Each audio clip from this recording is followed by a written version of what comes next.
దేవుని దగ్గరికి వస్తున్నావు? నువ్వు ఏ దేవుని దగ్గరికి వస్తున్నావు? ఏ దేవుని మందిరానికి వస్తున్నావు? ఆ దేవుని మందిరంలో నువ్వు పరిచయం చేస్తే దేవుడు మర్చిపోతాడా? బంధువులు వస్తారు, ఆ తాగుబోతోళ్ళు, ఆ చుట్టాలు తాగేటోళ్ళు, బిడీలు తాగేటోళ్ళు, వాళ్ళు ఫంక్షన్కి వచ్చిపోయి బయటకుల 2 సీసాలు తాగుతారు, వాడికి అని పెడతారు వీళ్ళు.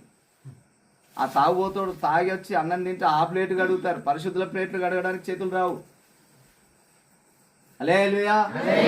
నేను అంటున్నాను, జీవము గల దేవుని నమ్ముకున్న నీవు మందిరంలో అడుగు పెట్టడానికి కూడా అర్హులం కాదు. మనం ఈ పరిశుద్ధ స్థలంలో అడుగు పెట్టడానికి కూడా మనం అర్హులము కాదు.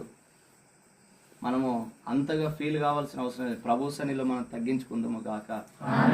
ఆమెన్ చెప్పండి. ఆడపిల్లలాగా మందిరం అంతా తుడిచేదండి మేము. నేను నా మిత్రుడు ఒక ఆయన ఉంటాడు, మందిరం అంతా తుడిచేది, చాపలేసేది. డిగ్రీ చదువుకుంటున్నా కాలం. ఎందుకు తెలుసా? నా దేవుడు గొప్పోడని నాకు అప్పుడే అర్థమైంది. ఆమెన్ చెప్పండి.